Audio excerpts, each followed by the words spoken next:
Greetings from Tully River, Quail. Today we're working on making racks for the wine cooler. You can see I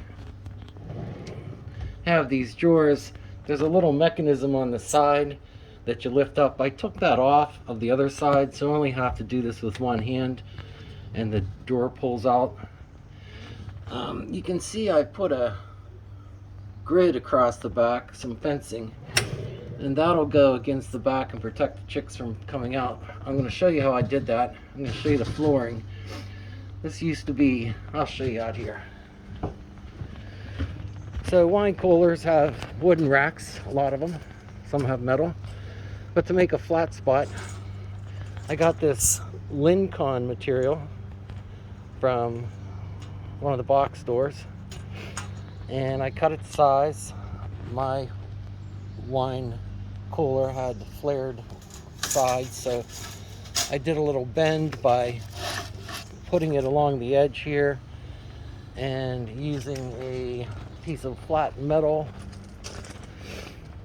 I used a cutoff from one of these.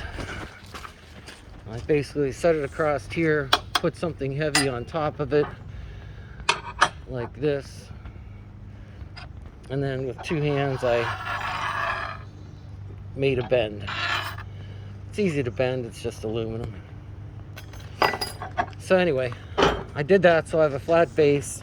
The Lincoln has holes in it, enough air will get through, and this will give me a flat platform to move my egg roller around on it.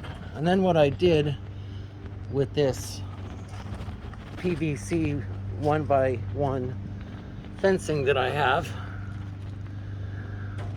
got from the scrapyard for the weight, I measured this distance and cut two of them, and this distance and cut one. And then I figured, well, how much support do I need? I laid out a midline. You can see the lines there. And then I picked each one of them because they're slightly different, and I laid it on here, marked the spots with a Sharpie, and then I used a drill press with a little guide so that each hole would be exactly at the right same depth and at the same distance. So that's how I got the back.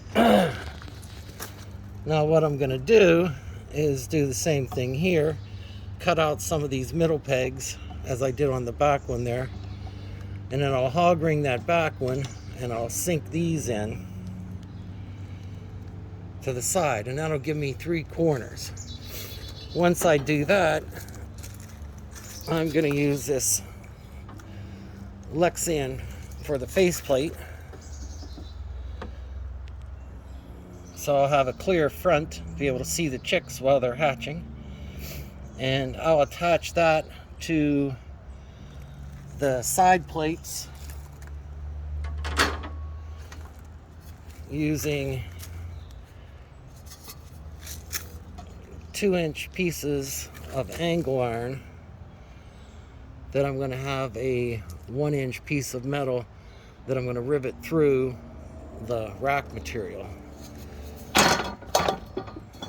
So that'll be sitting up like that. This will be here. I'll have an inner flat that'll rivet through, and that pressure will keep that from moving. And then I will fix the faceplate to this upright 2-inch piece, and that'll give me a faceplate like I did with my other racks. So I thought that's interesting for you. That's my tray design for the hatching box. I may put egg turners in there, I may not. I might just keep this wine cooler as the hatching box. Since it's a little bit better sealed than the dishwasher incubator, it will hold the humidity a little bit better. So those last couple days, plus the glass door, lets me watch them hatch. And my plan is to use, during hatching, I'll take out any egg turning mechanisms I have, but I'll put in a piece of this filter material that I got for, they're $1 a piece.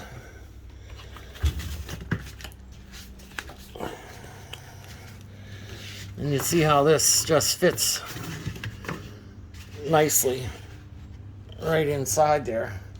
And this gives them, the babies, something soft to walk on, and lets me throw this away for $1 a piece. Put 50 birds in there each tray, and that's worth it. Just give you a little check. Day 11, we're about a 0.1 degree above the setting, which is exactly where I want it, and we're maintaining pretty close to the recommended humidity for a wet hatch or a humidity controlled set. A lot of folks will just keep it at 50.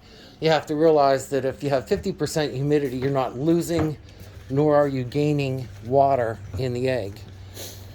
So that's probably as natural as you can get. But a lot of people suggest using 60, 64 is what the guys that I got my eggs from, that they like to keep it moist just so the egg has the ability to be soft when they hatch. I guess that's the idea.